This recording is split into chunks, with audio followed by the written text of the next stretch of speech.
بسم اللہ الرحمن الرحیم۔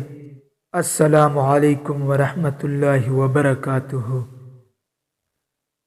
اسلامی دنیا MNM چینل پر خوش آمدید۔ آج کی اس ویڈیو میں ہم بتائیں گے حضرت علی رضی اللہ تعالی عنہ کے اقوال۔ کامیابی حوصلوں سے ملتی ہے اور حوصلے دوستوں سے ملتے ہیں، اور دوست مقدروں سے ملتے ہیں، اور مقدر انسان خود بناتا ہے۔ برائی میں کسی کا ساتھ دینا گھٹیا پن اور اللہ کے ساتھ بددیانتی ہے۔ انسان بھی کتنا عجیب ہے، جب کسی چیز سے ڈرتا ہے تو وہ اس سے دور بھاگتا ہے، جب اللہ سے ڈرتا ہے تو اس کے اور قریب ہو جاتا ہے۔ جو تمہیں خوشی میں یاد آئے سمجھو تم اس سے محبت کرتے ہو، اور جو تمہیں غم میں یاد آئے تو سمجھو وہ تم سے محبت کرتا ہے۔ عبادت ایسی کرو جس سے تمہاری روح کو مزہ آئے، کیونکہ جو عبادت دنیا میں مزہ نہ دے وہ آخرت میں کیا جزا دے گی۔ بے شک دنیا کی مثال ایسی ہے جیسے ایک شخص کی دو بیویاں ہوں، ایک کو راضی کرتا ہے تو دوسری ناراض ہو جاتی ہے۔ دولت مٹی کی طرح ہوتی ہے اور مٹی کو پاؤں کے نیچے رہنا چاہیے، اگر سر پر چڑھاؤ گے تو قبر بن جائے گی، اور قبر زندہ انسانوں کے لیے نہیں ہوتی۔ جس کا رابطہ اللہ کے ساتھ ہو وہ ناکام نہیں ہوتا، ناکام وہ ہوتا ہے جس کی امیدیں دنیا سے وابستہ ہو۔ انسان اپنی توہین معاف کر سکتا ہے، بھول نہیں سکتا۔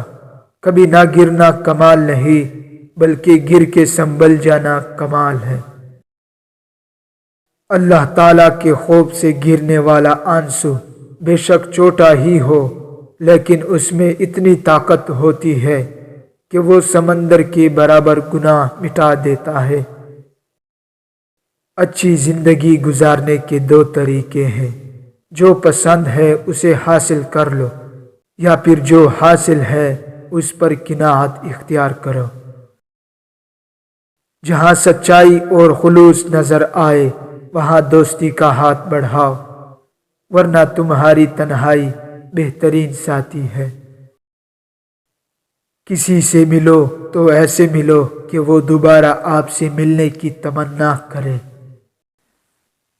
صبر کی دو صورتیں ہیں، ایک جو ناپسند ہو اسے برداشت کرنا، دوسری جو پسند ہو اس کا انتظار کرنا۔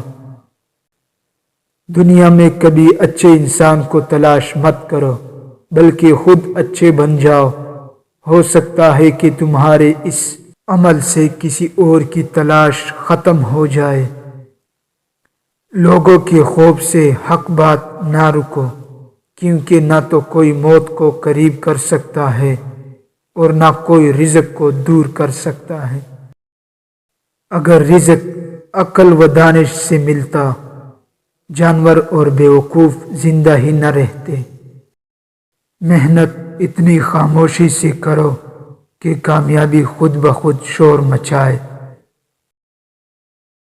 رشتے خون کے نہیں احساس کے ہوتے ہیں، اگر احساس ہو تو اجنبی بھی اپنے ہو جاتے ہیں، اگر احساس نہ ہو تو اپنے اجنبی ہو جاتے ہیں۔ تین چیزیں ایمان کو تباہ کر دیتی ہیں: امیروں کی محفل، عورتوں کی صحبت، جاہلوں سے بحث۔